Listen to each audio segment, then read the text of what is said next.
सभी साथियों को नमस्कार। प्रस्तुत है खंड 2 आशुलिपि उच्च गति अभ्यास, प्रतिलेखन संख्या 20, गति 85 शब्द प्रति मिनट। Ready start. आदरणीय साथियों, कई सरपंच निर्विरोध चुने गए। अनेक चुनाव के बाद जीतकर सरपंच बने। ग्राम पंचायतों के सरपंच ही पंचायत समितियों के सदस्य बने एवं उनमें से प्रधान व उप प्रधान प्रत्यक्ष रूप से निर्वाचित होते रहे। सब पंचायत समितियों के प्रधान सांसद व विधानसभा सदस्य जिला परिषद के सदस्य बनते रहे। उन्हीं में से जिला परिषदों के प्रमुख व उप प्रमुख चुने जाते रहे हैं। न केवल राजस्थान राज्य में ही अपितु देश के अधिकांश राज्यों में पंचायती राज व्यवस्था की स्थापना के आरंभ के वर्षों में इन संस्थाओं ने ग्रामीण विकास की दिशा में अच्छे परिणाम दिए। लेकिन कुछ वर्षों बाद किन्हीं कारणों की वजह से पंचायती राज संस्थाएं अपने सौंपे गए उत्तरदायित्व को सही ढंग से निष्पादित करने में असमर्थ दिखाई देने लगीं। अर्थात ये संस्थाएं अपेक्षित परिणाम देने में असफल रहीं।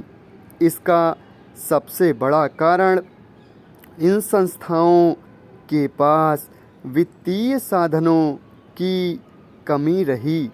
साथ ही अधिकांश राज्य सरकारों ने पंचायती राज संस्थाओं के चुनावों में भी अधिकांश रुचि नहीं ली।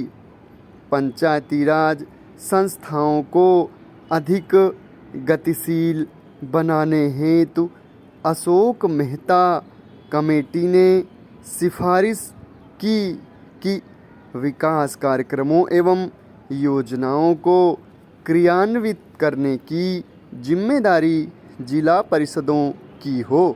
समिति के अनुसार पंचायतें 10-15 गांवों की मंडल पंचायतें हों तो अधिक सक्षम होंगी। ये मंडल पंचायतें ग्रामीण विकास योजनाओं को क्रियान्वित करेंगी। साथ ही समिति ने पंचायती राज संस्थाओं के चुनाव मुख्य निर्वाचन अधिकारी से करवाने की सिफारिश भी की। ग्रामीण विकास की प्रशासनिक व्यवस्था व गरीबी उन्मूलन समस्याओं हेतु गठित GVK राव कमेटी ने जिला स्तर पर योजनाएं बनाने व नियमित चुनाव कराने की सिफारिश की थी। देश की पंचायत राज व्यवस्था को सुदृढ़ व पुनर्जीवित करने हेतु गठित डॉक्टर लक्ष्मीमल सिंघवी कमेटी ने ग्राम पंचायतों को अतिरिक्त वित्तीय साधन देकर अधिक सक्षम बनाने पर बल दिया तथा साथ ही पंचायती राज संस्थाओं को संवैधानिक मान्यता दिए जाने पर भी विशेष बल दिया। देश में पंचायती राज संस्थाओं की बिगड़ती हुई स्थिति को ध्यान में रखते हुए पूर्व प्रधानमंत्री श्री राजीव गांधी ने पंचायती राज ढांचे को सुदृढ़ बनाने की कल्पना की थी और उन्होंने पंचायतों को अधिक अधिकार सौंपने तथा महिलाओं और कमज़ोर वर्गों की इन संस्थाओं में अधिक से अधिक भागीदारी देने की परिकल्पना की थी।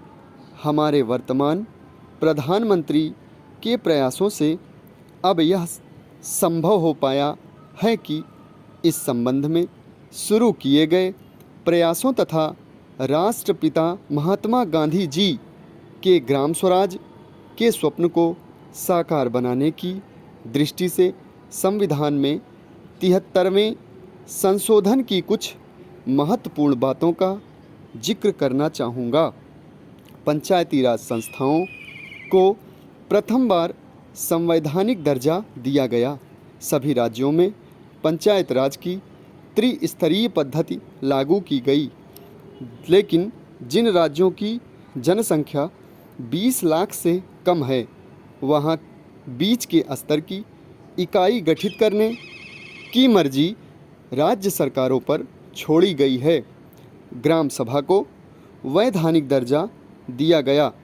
हर 5 वर्षों में अनिवार्य रूप से चुनाव होंगे। चुनाव की व्यवस्था एक स्वतंत्र चुनाव आयोग करवाएगा। समाप्त।